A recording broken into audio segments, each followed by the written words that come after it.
After competing in 4 major tournaments including 2 World Cups and 2 European Championships, it seems more likely that history will record that the prime years of Belgium's golden generation did not result in the acquisition of any silverware. It was a day filled with major upsets at the World Cup, as both Belgium and Japan were knocked out of the competition by unexpected losses at the hands of Morocco and Costa Rica respectively.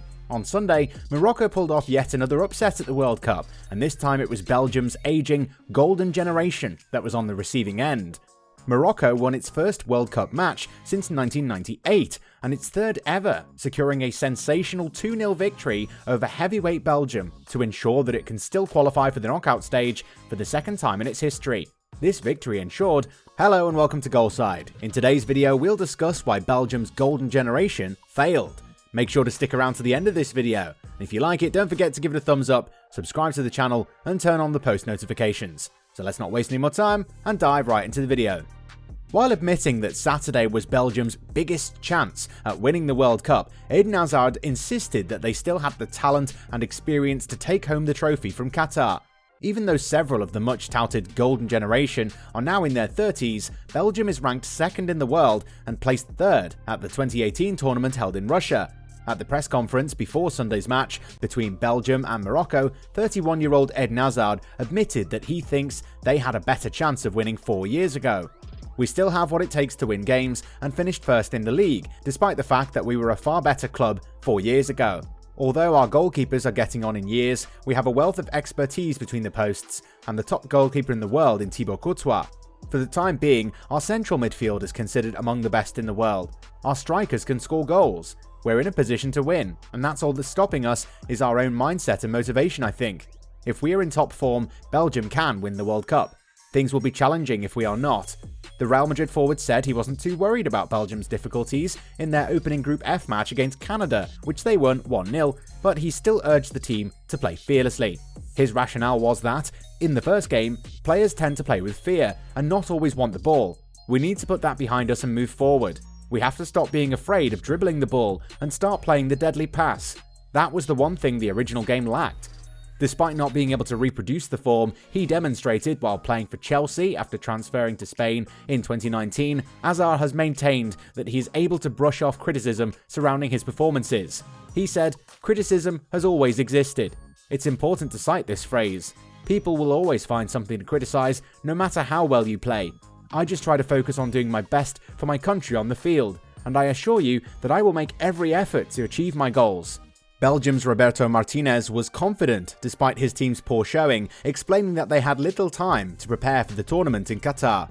He speculated that by the third game of the tournament, fans would notice the teams slowly becoming ready.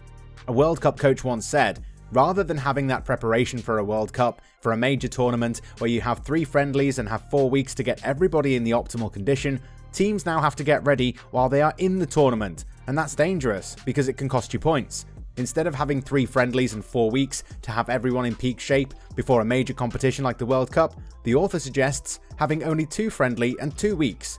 Team captain and leading scorer Romelu Lukaku is recovering from a thigh injury, and Martinez gave an update on his status. The Spaniard confirmed what had been speculated previously, saying they did not expect the striker to be available until the third group game against Croatia. Martinez observed that the person was doing above his or her expectations. Belgium had a better start than it had in the previous 2 games, but the team still seemed like a shadow of its normal self, as Morocco attempted to build on its own strong start to the World Cup after a scoreless draw with Croatia. As a follow-up to its lackluster effort in its opening 1-0 win over Canada, Belgium started more fluidly, but still felt like a shell of its normal self. It looked like Morocco had seized the lead right before half-time when Hakim Ziyech's free kick went through Courtois' leg, showed no signs of letting up. Sabiri's free kick found the back of the net nearly halfway through the second half, and the Moroccan faithful erupted in jubilation as their team edged closer to victory. In the final minute of stoppage time, Abu Klal scored on a chipped ball from Ziyech after he dribbled past the Belgian defence. The response from Belgium was muted. A few minutes later, when the final whistle rang, a handful of the Moroccan players got down on their knees. Some of them prayed, while others just passed out from exhaustion, but all of them eventually embraced each other in celebration. Morocco is in top place in Group F with 4 points after beating the world's number 2 team. At 73 minutes, a substitute 25-year-old who used to play for the German under-21 team slammed a free kick from the left side of the box with the game still scoreless, and the great sound burrowed into the hair follicles and drove up the goosebumps. One of the best goalkeepers in the world, Romain Sass, had little chance as a left-footed effort from Abdelhamid Sabiri sailed past a cluster of defenders and slid under the outstretched forearm of another world-class goalkeeper. A collective "oh my goodness" erupted from the crowd. After being muted for almost 20 minutes, the music was the appropriate backdrop to Morocco's 2-0 triumph over Belgium, the team with the second highest FIFA ranking at the time. After 2 minutes of added time, that happened. Chelsea's Hakim Ziyech picked up a loose ball, dribbled to his right, and then returned the cross to Zakaria Abouklal inside the penalty box. The defence had some holes. Abouklal, another substitute, smashed that past Thibaut Courtois and into the near right top corner, and the stadium went wild, where former Moroccan defender and current national team manager Walid Regragui made this claim. "We faced out against a team that had some impressive skill and was arguably among the best in the world. Nonetheless, we were victorious. With these fans and these players and with this enthusiasm." They now have 4 points, putting them ahead of Belgium and second only to Croatia in tough Group F. On Thursday, Belgium and Croatia will play each other, while Morocco will take on Canada. Following their 86 and 98 victories over Portugal and Scotland respectively, Morocco became the first African nation to win a match at the World Cup with this victory. The result improved Morocco's chances of advancing to the knockout round for the first time since the '86 World Cup in Mexico, when the team was ousted by West Germany in a respectable round of 16. It also supported the theory that Belgium's golden generation, who'd previously advanced to the semis in 2018 and the quarterfinals in 2014, may have already peaked. Roberto Martinez, the team's longtime manager, recently confessed that the players played with too much responsibility and that there is a dread of losing.